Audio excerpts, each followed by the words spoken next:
Hello, everyone. This is Will. This is Alex. Welcome back to another episode of They Mostly Come Out at Night. Oh, baby. Mostly. I. How. I. Why? I mean, yes, but why? Don't say why. I just. We witnessed something tonight. Now, you've seen this movie before. I have seen this movie before. Like a year or two ago. I have not. I did. I mean, it's just one of those things. You got nothing to do, so you pick a random movie to watch, and you watch it not knowing in your head that this will end up one day on the podcast. Well, nothing. Let me just phrase it like this: nothing, and I mean literally nothing, can prepare you for what you're about to witness if you choose to watch this movie. The Manitou.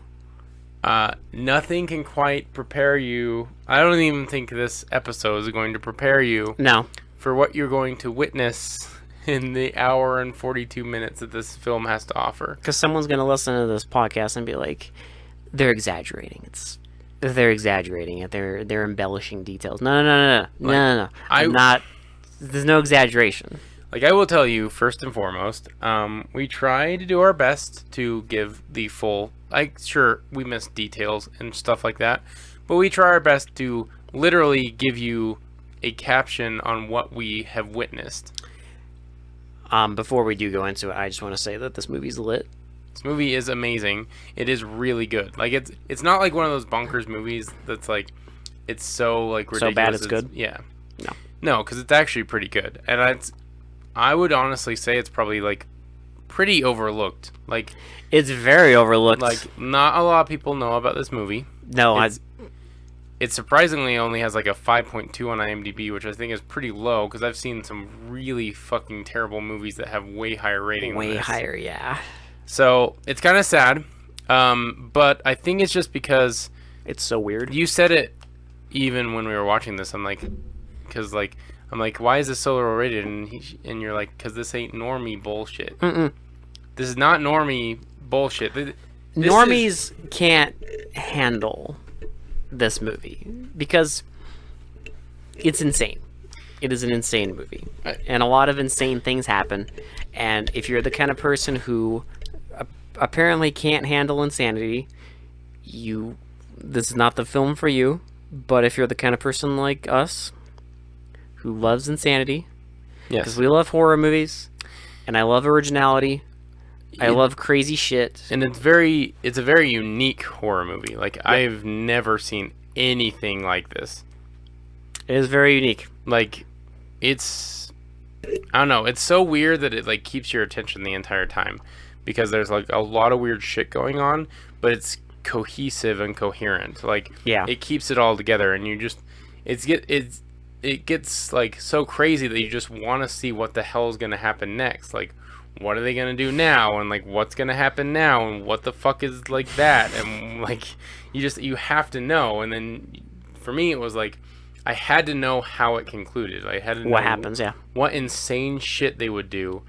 And the final confrontation, I was not disappointed because it is one of the most lit things we've watched on the podcast.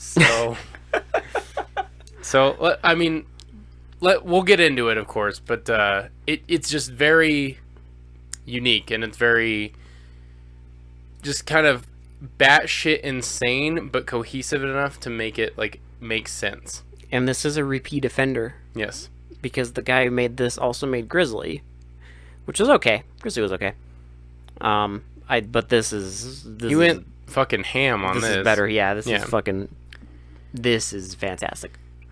So the Manitou. Let's get into it. Oh boy. Okay. So credit start is just a bunch of like masks, totems, kind of. Yeah, totems, symbols. And like symbols of different cultures and stuff like that, and it's just showing all the people. Now, I never thought this would happen on the podcast. First and foremost, I never thought in the like, what, it's almost 2 years now, 3.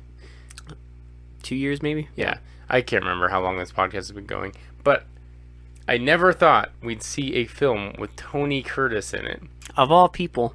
Tony Curtis. Like, Tony Curtis, yeah. I love Tony Curtis, but like, my God, I never thought we'd actually like, Tony Curtis in a horror movie. It's weird. It is. But it kind of works. Oh, it does, because, I mean, I love the characters in this. I like Tony Curtis's character the most. I think he was my favorite character I in just this entire love movie. that the main character of the movie is just this schlubby, like, psychic dude who just knows he's full of shit and doesn't care.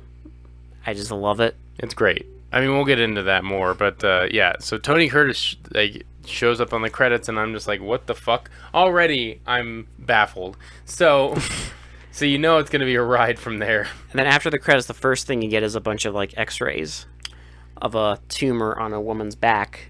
That's growing at like a really rapid rate. Yeah, and it's just them talking about how it's growing, and it's baffling everybody. And So they talk to her. They bring in like a tumor specialist, and that's who's looking at her doctor and the tumor specialist looking at the tumor, and they go out, and the tumor specialist looks at the tumor, and they go into another office where there's like a diagram of like a baby fetus, growing. Development.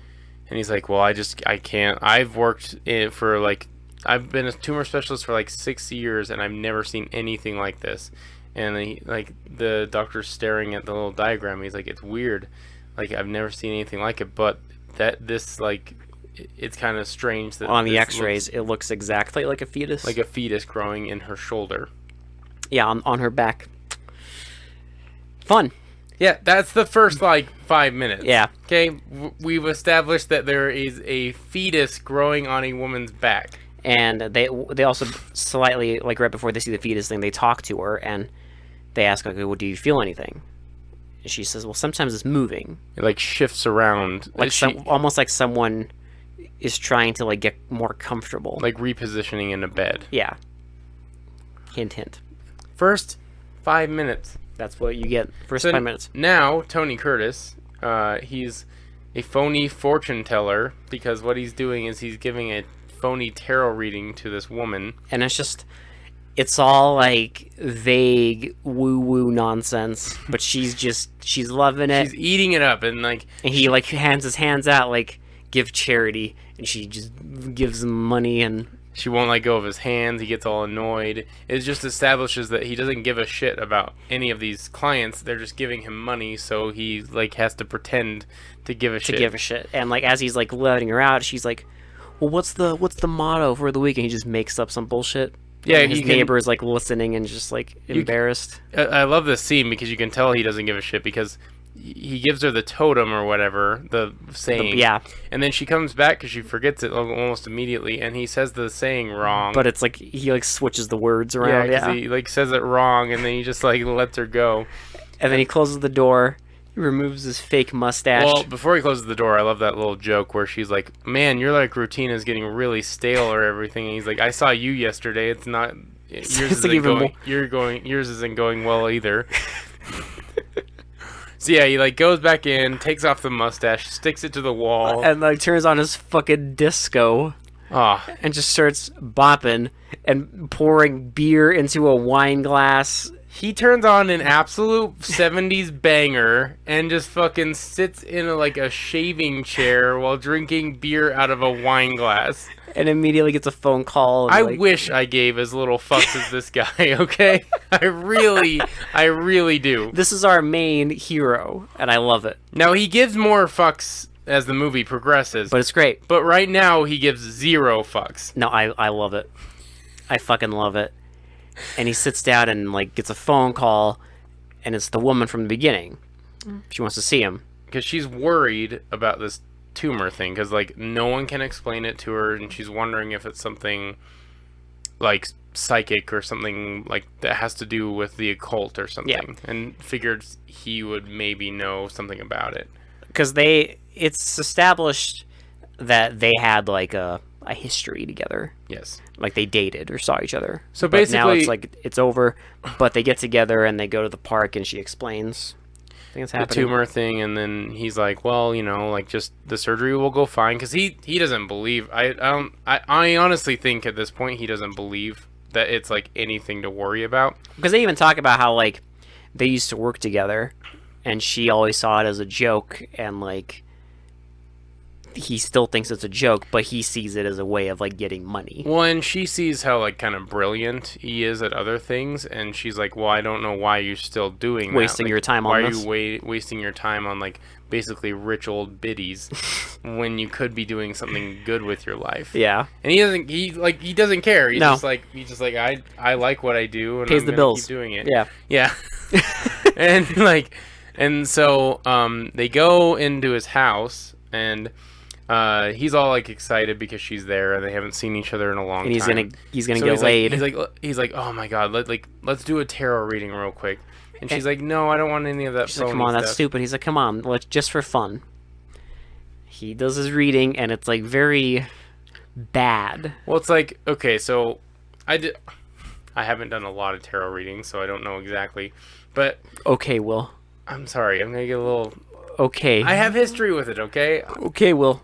So the tower. This is Will's confessional podcast. He lays down the tower, the sun, death, and then the devil. I thought the death came. I thought well, No, sorry, it's the tower, the sun, devil, and then death. devil, and then death. Yeah. So the death is the cross, which is like the what's going to happen at the end of this fucking thing.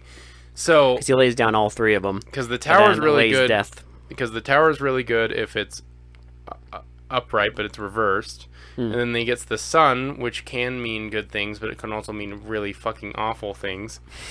And then, of course, death is never... the devil is never good, and No. death is never good. Yeah. And then So, he's like, okay. Really bad fucking cards. And he's like, okay, that's just a practice run. He tries it again. It's literally. the exact fucking same cards. And he's like, this is stupid. Let's go to bed. Well, she can tell something's up, like, because he he kind of hesitates when he's like, oh, well, you know, this is just stupid it's shit. stupid. Let's just forget about it. And they go to bed. You know, post sex or whatever. They're laying there, and she starts like talking. What's the saying? Do you remember? It's like Pana glitchy Manitou, something like that. Yeah. Which, yeah. Pana witchy Manitou. Panawichi Manitou is And she what says it like twice, and Yeah. he's just like, okay. And it's the next day. He's dropping her off at the hospital for her like surgery, where they're gonna try to remove it. And Yep. he's kind of like on edge because he like asks her like, what does like this mean? What does Pana witchy Manitou mean? And she's like, I don't remember saying that. He's like, maybe it's a word of love, and he's like, okay, whatever. So she goes in, and then he decides that he's going to go in too and talk to the doctor, because some weird shit's going on, obviously. And so, Well, no, first he goes back. oh, you're right. Okay, sorry. Because he goes back to his apartment I forgot about for this. another session. I can't believe I forgot about this fucking This biddy. insane scene. So we get first, it's her in the operating room, Yes. and they're looking at her like tumor in her shoulder, and they're gonna operate. The doctor asked for a scalpel. And he like goes, almost touches the tumor, and she like comes out of it. And her heart rate like accelerates. Yeah, and she starts saying the same thing. Panawichi Manitou. And then the doctor like kind of like starts shaking, and then he takes the scalpel and starts slashing his own hand, and everyone subdues him. And then it goes back to the guy, Harry. He's doing another session with this old woman, and it's all going fine.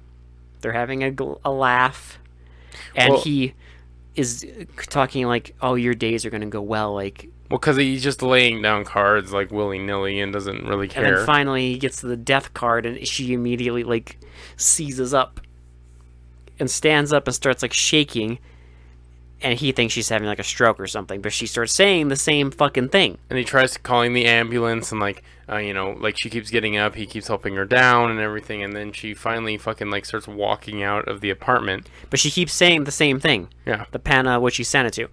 And then she walks out of the apartment and then like floats.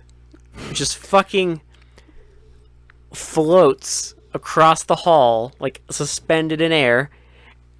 And I love this. You know it's an old movie when they do this. She fucking yeets herself. She yeets herself down the stairs and smashes through every fucking railing. I love effects of like 70s and 80s movies because you know they would do that. They just love fucking destroying shit. Like if it was a modern movie, she would just fall down the stairs and break her neck. Yeah.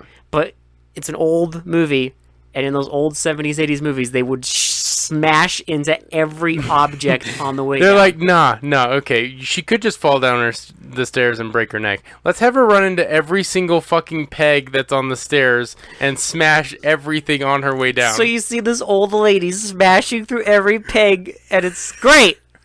Every peg holding up the railing gets fucking destroyed. Oh, I like love she's it. a fucking old bowling ball just going for it. Like, Oh, it's great. And then she's dead.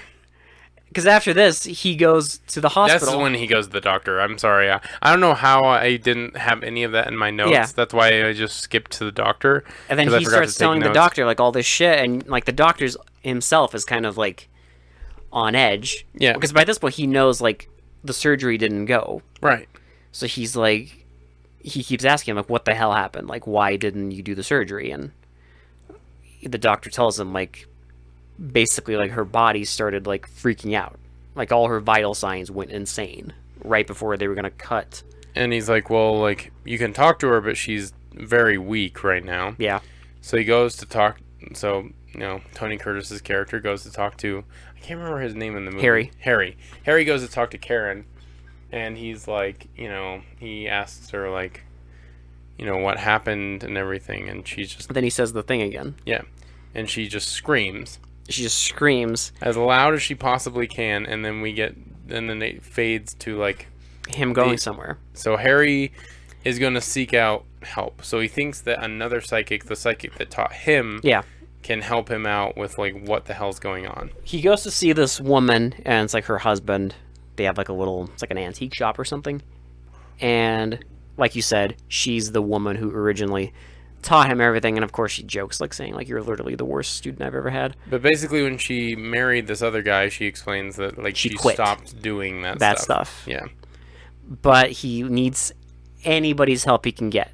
Anybody. So the husband, after them talking a while, because he sees that that Harry is desperate, He's worried. He's like, you know what? Just this one time, We'll do it. and then we'll do it. And then she says like, okay, well, we need to like do a seance at where she lives. And you said it yourself. You know what happens in every horror movie when they decide to do a seance? Now, any horror movie that's worth its salt, when there's a seance, shit goes down. Of course shit is gonna happen. It's a seance that happens in, like, the beginning, like, sort of the beginnings of the movie. The first 30 minutes, yeah. Yeah. And they go to, like, her house, and they have her, like, landlord or whatever, or roommate or something. And they all sit around a table, turn off the lights, they start doing their shit. And then... She starts summoning the spirit, like, some weird, like, And all the wind lights... sounds, There's, like, this green glow. and in the middle of the table... It's like this black marble, like, Tile, square yeah. in the middle of the table. And suddenly, like, the landlord or whoever, like, this voice starts coming out of her. And it starts saying, Pana Witchy Manitou. And this figure, this head, starts slowly coming out of the middle of the table. I cannot believe that this movie is a low-budget movie. It's low budget, yeah. 'Cause there's one thing that I was bothered by that didn't look great, but this scene looks fucking fantastic. Yeah. Well, because it's all practical. Yes. And it's like, I know how they did it. They probably just had, like, a pool in the middle of them with, like, black water, and they had this, like, puppet head coming out. But I don't give a shit. It looks great. So yeah, this fucking tar-covered thing starts fucking floating out of the middle of the table. Yeah. And it starts like mumbling something. And it starts talking to them, but it's talking through the woman. And then, like, the lights, and then it, like, she, like, opens her eyes and says the thing again, and then the head goes down, and then the fucking, like, chandelier starts fucking, like, going insane. And the window, like, explodes in this lightning. like hits the fucking table that they're sitting at and cracks splits it it in half. Yeah. And it fucking like splits everything in half, and then like finally like Harry like turns on the lights, Everything's and back to normal. it all stops. But they're like immediately like, yeah, this is something serious. And they start reading through, and they start like saying like that thing looked familiar. So basically, like, And one of them, the landlord says like, "Oh, it looks like one of those like wooden Native American things, statues that you see." exactly, in like in front of a cowboy store." Yeah, and so they start reading through like folklore, and they kind of find out about like basically this whole idea of like how an Indian medicine man could like reincarnate himself in someone else They talk about how like generations later. he can. So basically, the way they describe it is like his Manitou, his spirit, Yeah, can manifest in like something living in the past or in the present or in the future. yeah, And it can manifest itself on like a child, a human, or an animal.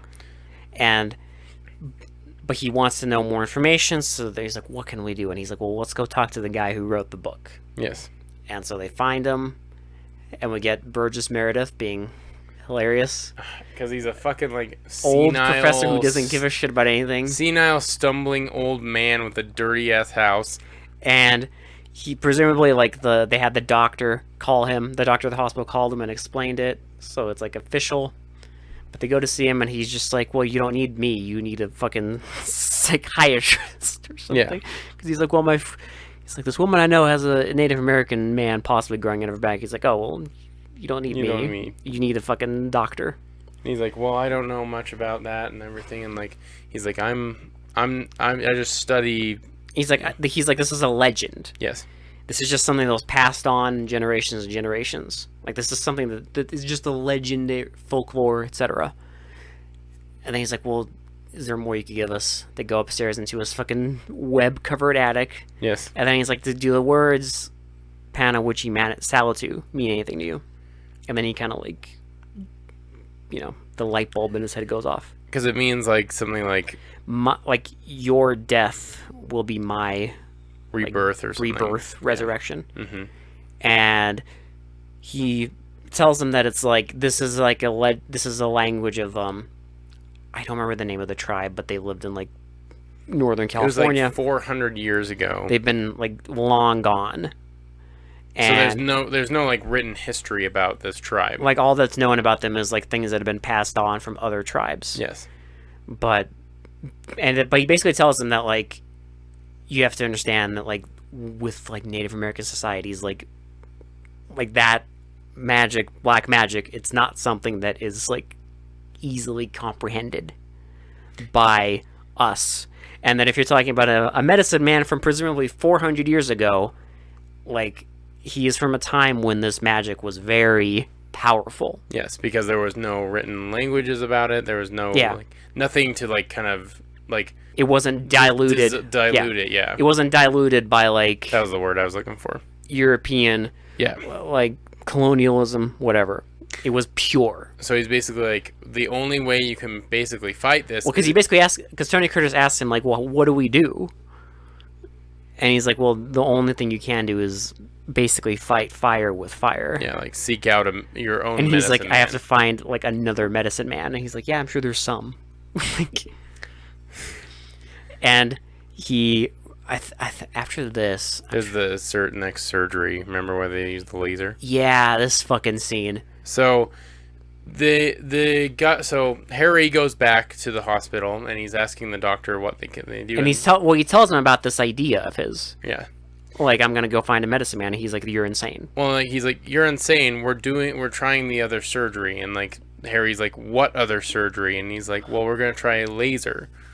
And then immediately he gets a phone call that something went wrong. Well, because Harry's like yelling at him because they did the surgery without Harry like being there and knowing about it.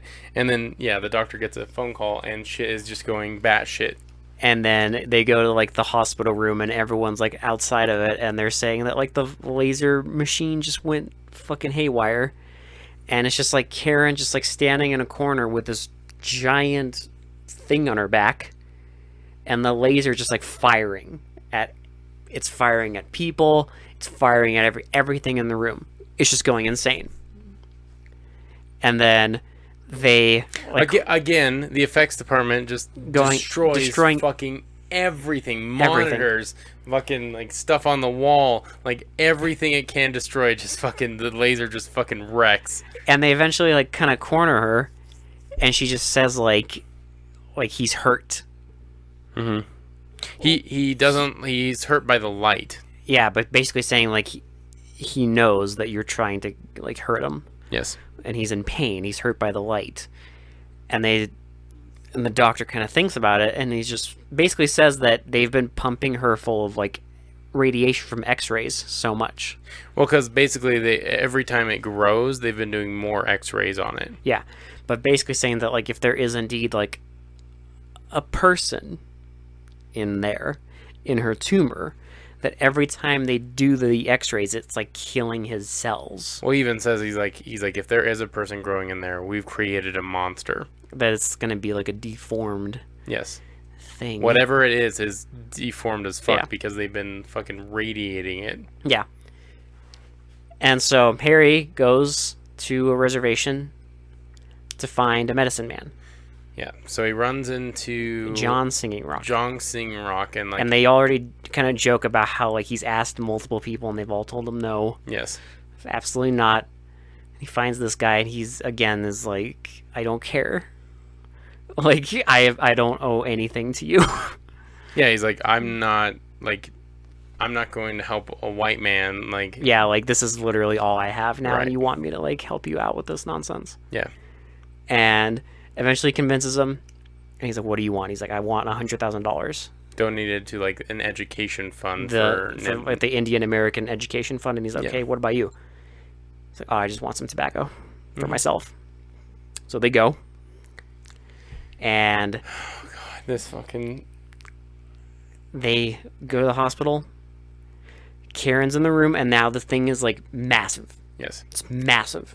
And he starts like he like does a protection circle around the bed. He puts like sand all around it, basically telling them like this is just temporary. It's like to hold his power, so he can't become so powerful that he like. It's gonna like just gonna trap him to where they might, keyword might, be able to stop him, might. But then he like starts doing his like chants, and she wakes up.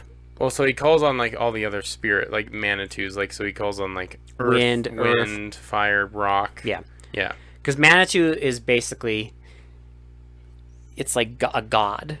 So you call on a different god. It's like a spirit god, basically. And he starts calling on them, and Karen wakes up, and it starts talking. What's the this Manitou's name? I always forget. Micmacus. Yeah. Because the name of it says its name, because he starts asking like, who are you? Yes. And it says that the name of the fucking thing in the back is Micmacus. And as soon as it says that, like John Singing Rock is kind of like frightened. But it basically tells them like, if like don't help them or I'll kill you. Yep. Well, because he's like apparently Miss Meckus was like really like powerful and like knows that these like doctors have been hurting him. Well, because so he's angry, and he's extra angry that they have another Native American helping them, but because he knows them. That's what he basically like John Singing Rock knows that like there's a long time ago there was this fabled medicine man, and that's him. Basically, he's like he explains it that it was like basically the most powerful medicine man known in history. But he basically what he says is that he keeps like resurrecting himself. Yes. Like this. Well, and then once he gets to a certain point, he'll go to like, it's basically like the Native American equivalent of like Valhalla. Yeah. Well, he'll join the gods forever. But each time he resurrects himself, he's stronger. And basically he can make mountains, he can summon demons at will. Yeah. He can like manipulate time and space. He can do like whatever he wants, basically. And that like if he gets to his like power, that they're all He's basically like a fucking supervillain they're all dead. growing in this woman's back. Yeah.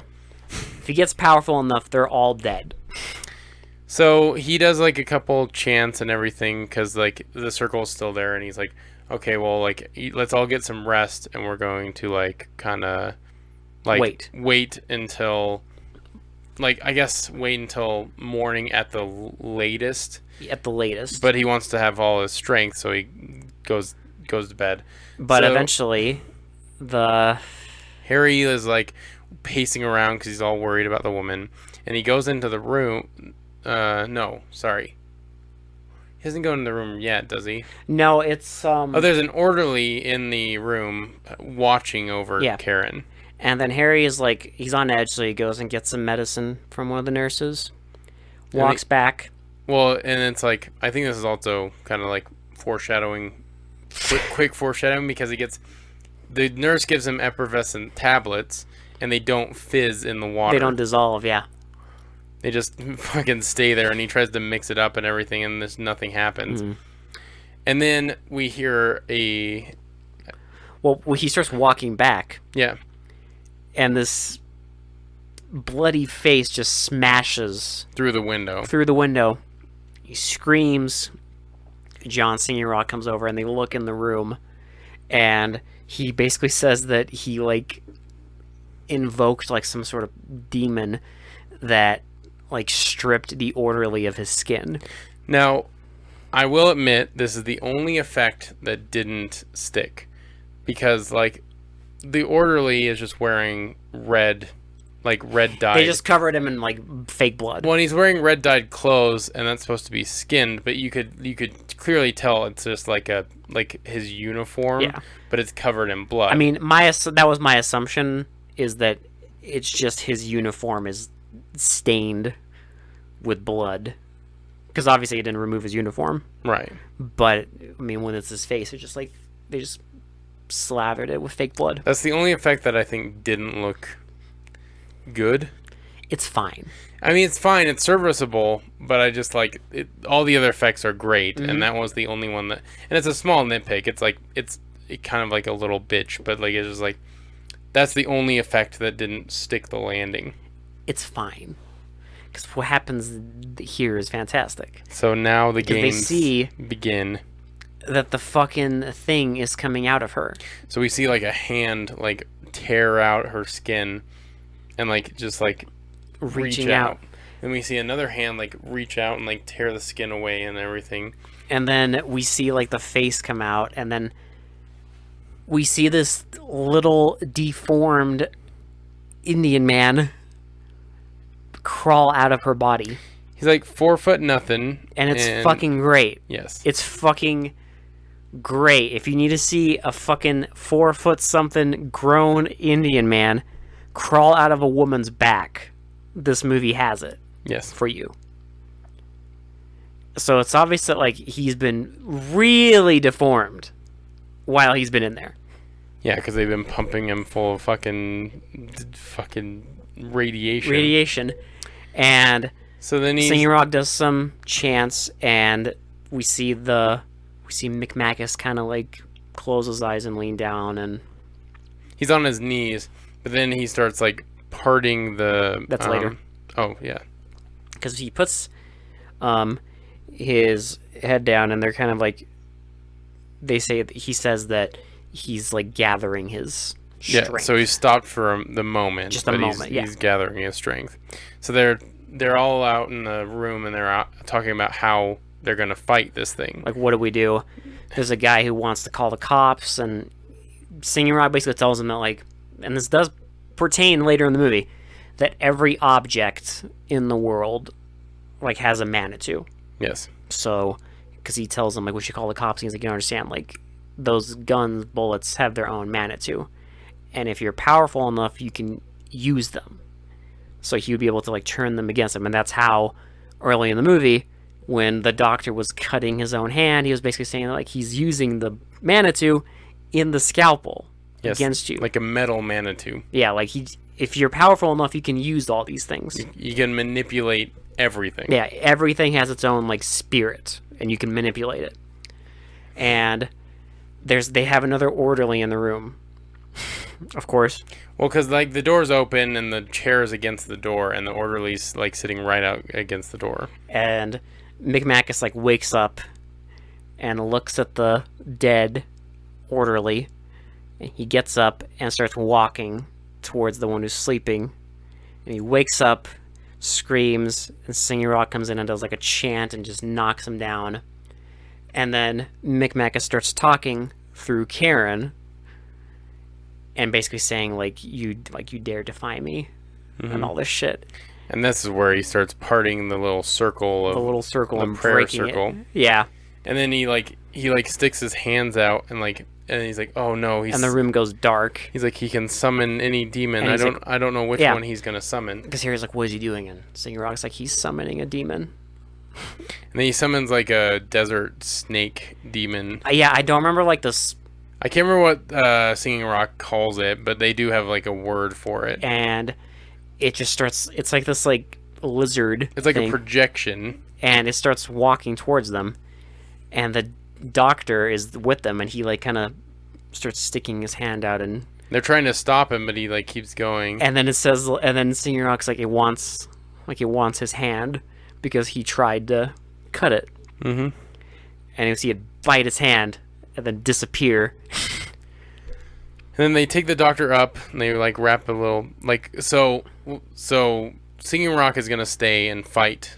Yeah. Miss Macus, and Harry takes the doctor up to his office. He just tells him like, "Be quick, because I need you here to help me." Yes. And they take him up. They bandage his hand up. Again, one of the guys is like, "We need to call the cops." And then Harry's like, "No, I'm gonna go help fight this thing."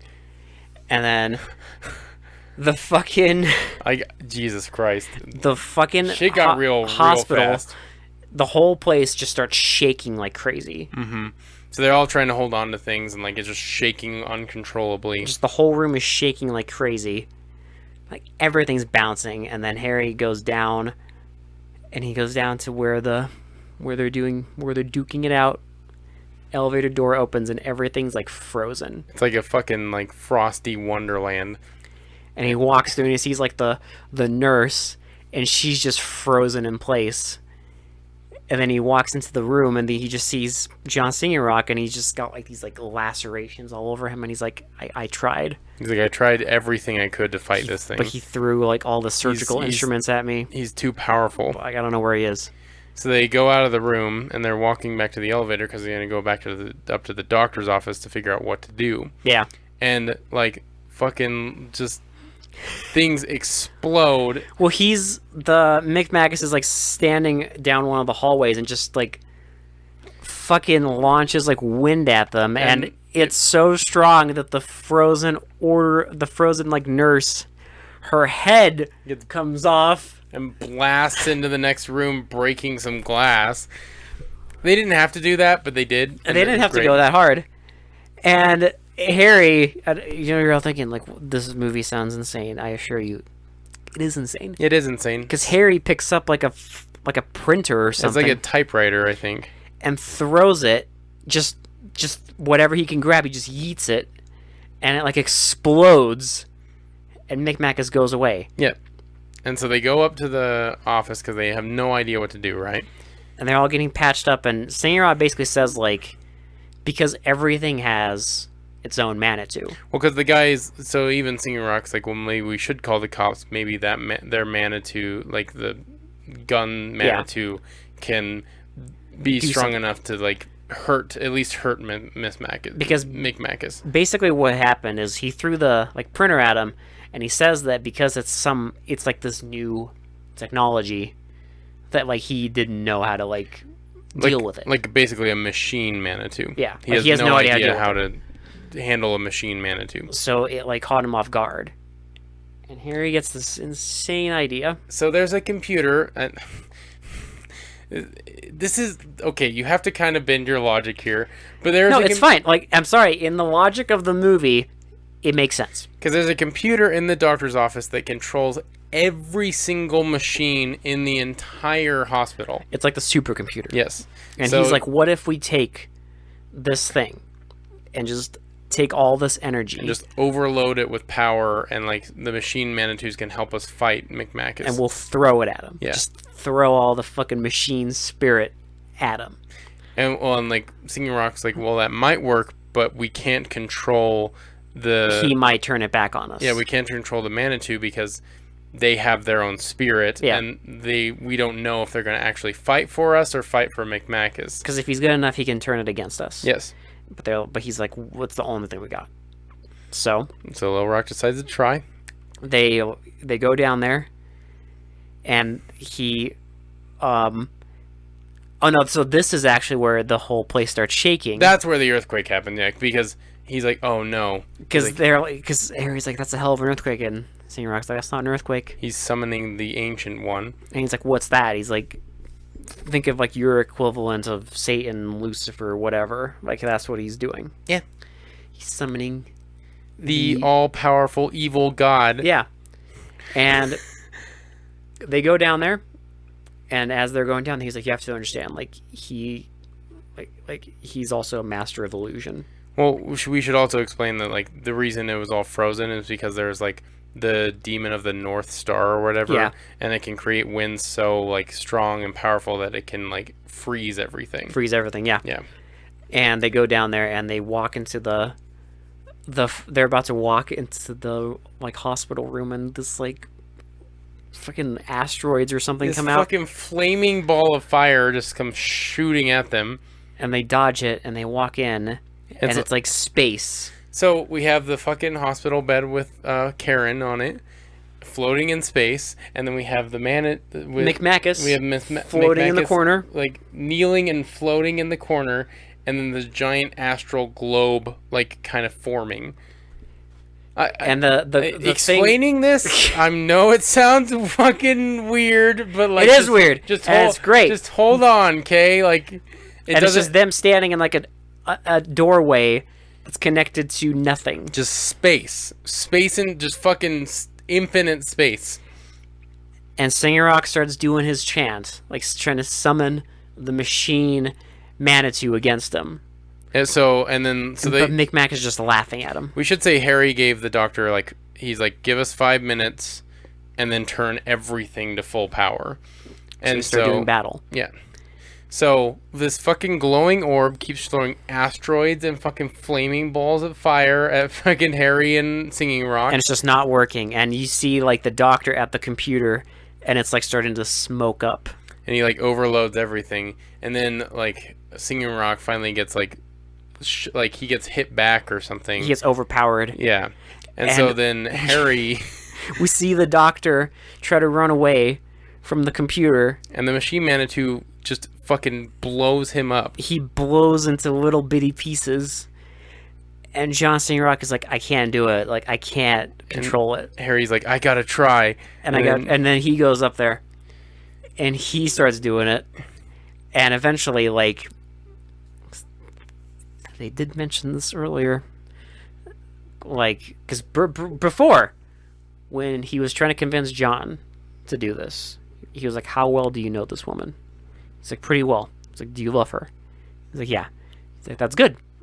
Because love is one of the most powerful forces Yes. to battle, like, evil or whatever. Mm-hmm. So And when he starts doing this, she, like, wakes up the machine Manitou manifests itself through her. into Karen And she starts doing a wizard laser battle. with McMacus and the fucking glowing orb in space that's supposed to be the ancient devil. The great evil. The fucking And because ultimate evil. because his power of love is so strong that it did that. That's why I can't believe we're explaining this. that's why Singing Rock couldn't do it, because he And didn't have it. Yeah, so we get like a little electric static going into Karen, and then Karen raising up her arms, flinging them forward, and laser beams coming out of her arms And launching at and him. launching into McMacus and the fucking glowing orb. And eventually she blows up McMacus and blows up the glowing orb. And we just go back to the hospital room, and there's just like a pile of ash. An ancient fucking medicine man space wizard battle. That is what we just witnessed. That's what happens. That is literally what happens. Mm-hmm. A machine spirit infects a woman and makes her shoot laser beams to defeat an ancient 400-year-old 4-foot medicine man and an ancient evil that's floating in space. In space, yeah. Like, it's great. Like, I guarantee you'll never see anything quite like that. Nope. Okay? I guarantee that. And it's great. It is so unique and so just great. Fucking, like, mind-boggling. But it works. I don't know how, but they make it work. They do. And, hey, McMack is just a pile of ashes. He goes, hugs Karen. Everything's fine. He says goodbye to John. Gives him his tobacco. He kind of, like, hints, like, well, you know, he's just a spirit. Like, yeah, you destroyed his body, but... He's like, he's gonna probably... The spirit lives on. Yeah. End movie. And then, well, before it ends, it has this, like, fact... Blurb. In, like Japan of, like, 1969. Like, a fetus developed on, like, the shoulder of, like, a person. End movie. Yeah. God damn. Can you imagine the fucking pitch meeting for this? I can't. I don't think there was a pitch meeting. I think the pitch meeting was like, hey, we're going to do like a possession movie, but it's going to have like Native American themes. And they were probably like, cool. This like cool indie studio was like, okay, well, here's $3 million. Cool. Just make whatever. Cool. We trust you. We liked Grizzly, so we trust you. Grizzly made money. And, like, hey, you know, with The Exorcist, like, possessions are popular. Go for it, whatever. Right. And then they saw it, and they're like, what the fuck? And they made this absolute fucking mad lad shit. And then this dude was like, oh, I got you, baby. For $3 million, I'm gonna fucking get every dollar out of this movie that I can. Like, I didn't know this would turn into, like, a weird, like, science fiction fucking weird... astral fucking battle thing. How do you even explain this movie? You're just like, okay, well, let me just get this, okay? In a nutshell, a 400-year-old 4-foot medicine man grows on a woman's back and starts a space battle with another medicine man and her lover. Yes, her lover, who's a fake psychic. How else do you explain it? Basically, my explanation for this is just go watch it and witness it for yourself. Like, you need to. And here's another thing. I have read the book that this is based on, which is fantastic. But it is also, like, again, because apparently I'm a fucking old fart on the inside. Back in the day, you would have, like, what they called, like, cheap paperbacks. Yes. Which was like a lot of like cheap horror books that were like 200 pages long. I love that kind of shit though. You would find them at the airport and they were always like fucking bloody as hell, gory, great, fun time. That was like 200 pages. And apparently someone read one of these and turned it into this movie because I've read this book. Our dude did that. The book is fantastic. So, honestly, if you like this movie, I recommend the fucking book because it's a great fucking just a ride. I would say if you like weird shit in your horror movies, definitely seek this out. Like, you need to see this movie. Yeah. Because, like, it's just so unique, but it works on so many levels. And it's just, like, really well done. The acting's really good. Like, it's just a good characters, very unique movie that actually makes sense. It doesn't hold your hand, but a lot, like, most of it is explained, and like it's well filmed. Yeah, because even the space battle, it's like because the fucking devil is the master of illusions. Yeah, he creates space. Yeah, to make them think they're floating in space. To basically make it all insane. Yes, but yeah, it's well filmed. It's a good looking movie. Yeah. Good acting, good characters. If you like bonkers shit, just go watch it. I mean, yeah, look. Even if you just like horror movies, like 70s horror movies, just go watch it. You will never... No one is going to make a movie like this now. No. This is from a totally different era. No one is going to make a movie like this now. And it's a shame. Not even close, dude. And it's a fucking shame. Because this is great. This is fantastic.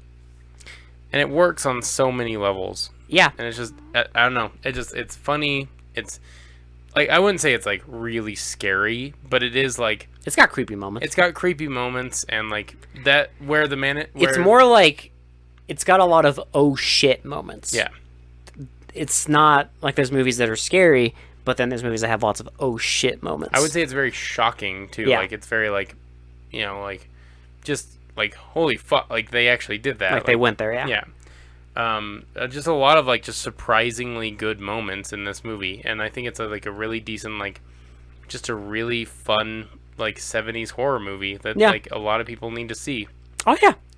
I know we're saying this at the end of this episode, but like Watch it. Like you just go watch it. Like don't let our commentary taint it, because not that it's gonna taint it, because I actually do really like this movie. Oh, it's great. But like you just need to see it for yourself, because like believe me when I tell you, us explaining it will not prepare you for what you're about to see. Yeah, because trust me, you need to see the visuals. Yes. With your own eyes. I think every 70s horror movie fan does. You need to see it. So even if this gets to one person, please, I implore you, go rent this for $4 on Amazon. In HD. You can rent in it on very, very crisp It looks HD. good. I actually might buy this movie. It looks fucking It looks immaculate. Great. Yeah, it looks really great. But it's on Vudu. It's on Amazon. I think you can rent it on YouTube. You could probably buy the fucking thing on Blu-ray if you want to. Yeah. Maybe. But just go seek it out somewhere. Yeah. Whatever platform you use, you are going to have to rent it. We couldn't find it free anywhere. No. It might be free on YouTube if you really dig, but I doubt you're going to get a good rip. I checked. I didn't see this free anywhere. But I think you should. I mean, just $4. It's HD. Like, trust me. This looks. Get some friends that like weird shit, yeah. and just have a fucking blast watching this movie. Because even if you don't like it, even if you don't love it like we do, no one will be bored watching this. How could you be? Like, you won't be bored. Because like from start to finish, this movie does not let up. No, it's a constant escalation. It's great because it's not a slow burn either. It fucking goes for it. Yeah, it's just an hour 40 minutes of fantastic shit. And it doesn't waste your goddamn time, which is great. Oh. Because we've had so many movies this year that just fucking waste your fucking time. They're like an hour. Like, why have we had so many movies that are like an hour and 20 minutes and they just fucking waste all of it? I know, it's just nothing. And then like the last like 10 minutes, they're like, oh yeah, we forgot. They're like, making oh yeah, a movie. Something's supposed to happen. We have to have shit happen. Not this. So Shitty to Pretty, you can probably already guess, but what would you rate this? I mean, look, Shitty to Pretty, it is our thing. Yes. I mean, it's not copyrighted, but it is our thing. And so on our thing, on our scale, it's only fair. Because the last movie we watched, Terror, I gave a 9. It's only fair that I give this a 10. I think it's a 10. It's only fair. It has to be, dude. Because like Terror was good. Terror was good, and I will really say good. I liked we've it had a lot. a good little run here. Yes. Like a great little run of just 2 solid movies on both sides of the pond. One from the UK and now one from the US. Yes. And it's great. But this has to be a 10 just because I really I don't know. I don't have any bitch with this movie. I don't either. Like, I really don't. Like, I had that small little tiny, like, it's too nitpicky to even. But compare it to, like, some of the other shit. Well, yeah, that's why I think it's, like, too nitpicky. I'm not gonna, like, downgrade it just because I, like, didn't like one effect. One effect, because it's not even that big of a deal. It's such a nitpicky thing. It's the same year we had Alien Factor. This has to be a 10 for me, too, because it's probably one of my favorites that we've watched this year, like of 78. Yeah, I mean, man, that's gonna be a tough one. But I think I know what my best of the best is gonna be, because honestly, we'll spoil it now. The next movie we're gonna watch is the end of 78. It is the end, yeah, and that one's not gonna. That's not gonna blow our minds. Trust me. I mean, it might blow our minds of how bad it is, because it's probably one of the lowest rated movies of 78 we're gonna watch. We're ending it on a special one, and I don't think it'll No. be good. Whereas this is good. Yeah, it's good. I mean, I'll have to think about it a little bit harder after seeing this, what my best of the best is going to be, but I still think I know what it's going to be. I mean, I'm probably with you, just because But this will give me pause. I mean, this is like close runner-up. This is great. You know, this is a great movie. like this is really well done. I love Tony Curtis, so anything he's in Yeah. is just fucking great. If I could see Tony Curtis be a sarcastic psychic fighting a 400-year-old medicine man, with love and machines, I'm fine with it. it's great. I have no problems. This movie fucking rips. This movie is fucking fantastic. It is quite possible. I would go as far as to say it's pretty fucking epic. This is epic. It's fucking epic. Yeah.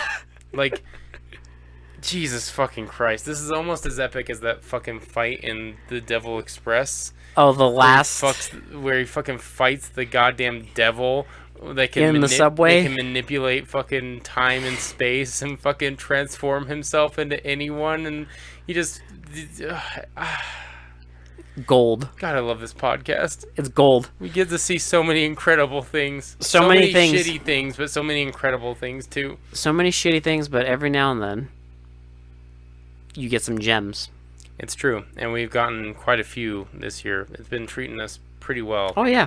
I mean, we've gotten some shit too, obviously, but like, because that's what the podcast is about. But we've been finding a lot of like movies that we actually really like. It's like a slot machine. It's great. Can't always win. Exactly. Sometimes you get the jackpot.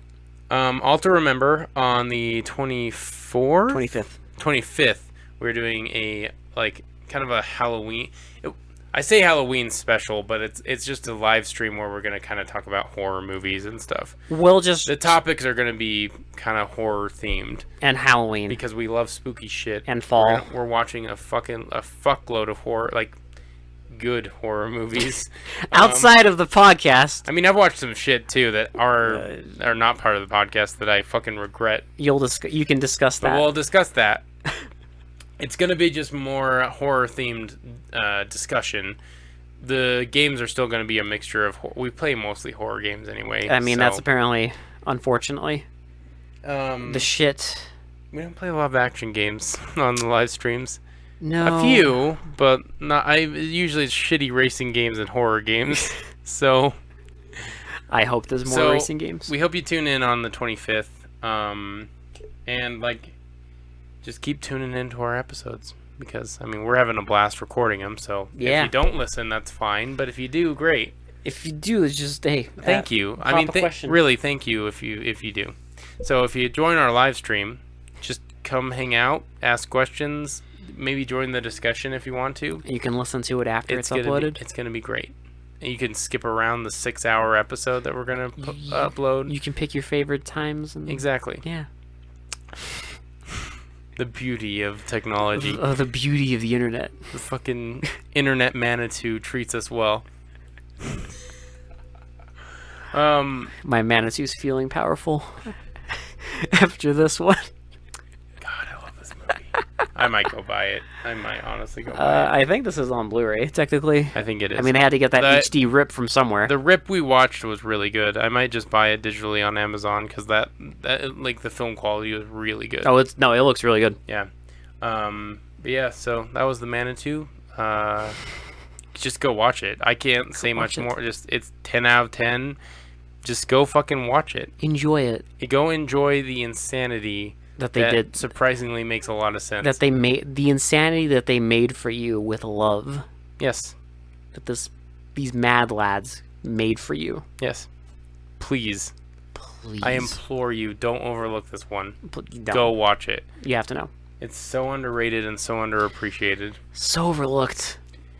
But that's all. I could fucking go on for hours about how much I love this fucking space battle, but we'll let the podcast speak for itself. We'll let the podcast speak for itself. For they mostly come out at night. This has been Will. This has been Alex. And we will talk to you all later. Bye. Pew pew pew pew. Pew pew.